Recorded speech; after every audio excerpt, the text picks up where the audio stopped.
Habib Bahar sebut ada fakta baru kasus 6 laskar FPI di KM 50 Tol Japek Fadli Zon.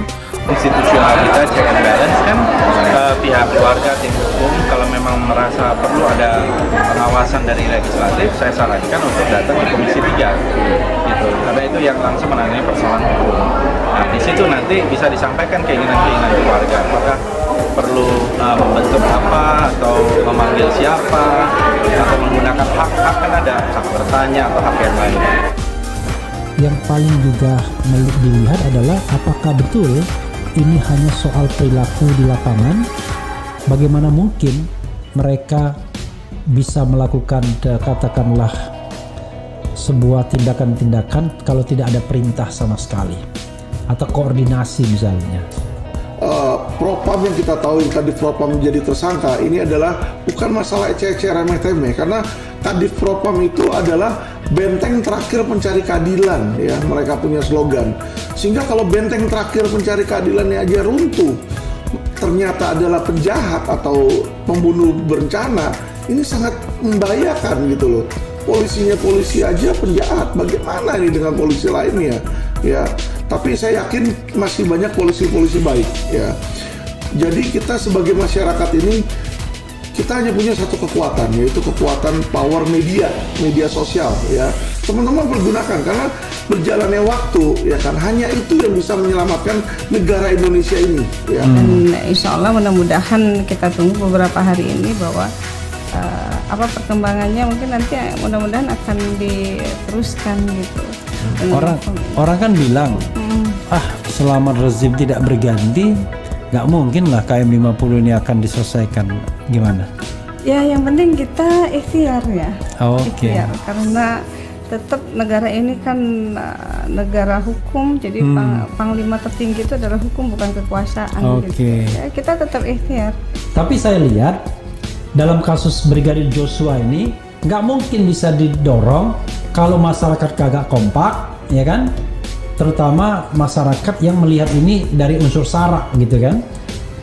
Kekuasaan kagak mau dan internal Polri solid. Kalau ini kan dia kan kepecah-pecah blok ya, ada Komjen yang katanya mau mengundurkan diri kalau Ferdi tidak ditersangkakan dan lain sebagainya.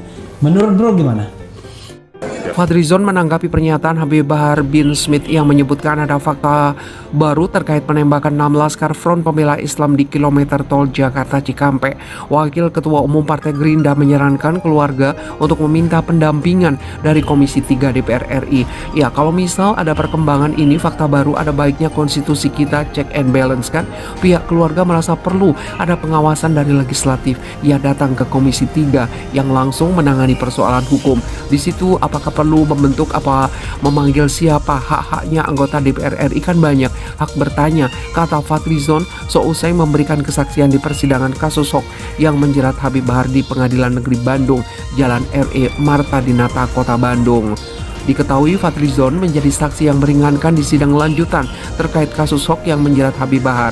Dalam persidangan, Fadli menuturkan diminta oleh Habib Rizik Syihab agar membantu mengeluarkan 6 jenazah dari Rumah Sakit Polri di Kramat Jati. Permintaan itu disampaikan karena pihak keluarga merasa kesulitan mengeluarkan 6 jenazah itu dari rumah sakit untuk segera dimakamkan.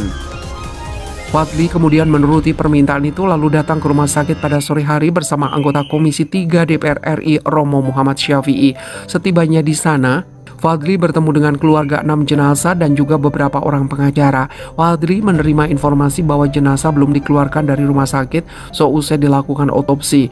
Bertemu juga dengan penasihat hukum Aziz Yanuar dan beberapa tim yang lain, menyampaikan situasi dan kondisi waktu itu memang sudah cukup lama dan jenazah lagi di dalam, kabarnya sedang diotopsi. Kemudian Fadli bertemu dengan sejumlah anggota kepolisian, menyampaikan aspirasi dari pihak keluarga agar jenazah 6 korban segera dikeluarkan untuk dapat dimakamkan. Pihak keluarga meminta agar dapat melihat langsung jenazah korban dan tidak memberi izin dilakukan otopsi terhadap jenazah. Namun demikian, permintaan itu tidak dipenuhi dengan alibi sedang dilakukan otopsi terhadap jenazah. Dirinya bersama keluarga korban lalu menunggu hingga tiba-tiba ambulan berangkat ke Petamburan pada malam hari untuk dimakamkan. Fadli pun turut serta ke Petamburan untuk menyaksikan pemakaman. Saya waktu itu ikut mengantar ke Petamburan, jadi jenazah yang pertama dibawa saya ikut. Setibanya di Petamburan, lanjut Fadli, dia mendapati 1 dari 6 jenazah telah dikeluarkan dari peti untuk dimandikan. Ketika itu dia mengaku melihat jenazah tidak hanya mengalami luka bekas tembak, tapi juga ada luka lebam hingga kulit yang diduga mengelupas. Dia mengaku melihat kondisi jenazah dari jarak dekat. Saya kira apa yang diucapkan Habib Bahar mendekati kenyataan fakta, kata Fadlizon. Fadlizon yang juga menjabat Wakil Ketua Umum Partai Gerindra juga menyatakan pernyataan Habib Bahar saat ceramah di Margalse, Kabupaten Bandung itu sesuai fakta yang terjadi. Fadlizon mengaku melihat langsung kondisi jenazah Andri Oktiawan 33 tahun, salah satu dari 6 laskar FPI yang tewas dalam insiden di KM 50 Tol Japek. Saya lihat langsung jenazah ketika dimandikan, kemudian ada yang memotret dan ada yang diperlihatkan bagian yang diduga ada luka-luka, bekas peluru dan sebagainya, ujar Fadlizon. Kalau secara sepintas, karena bukan ahli tapi di situ banyak luka lebam. Di mata kiri jenazah terlihat luka, kemudian beberapa jahitan di beberapa bagian tubuh, kemudian luka memar lain yang tadi tidak terlihat sebelum dimandikan, tutur Fadlizon.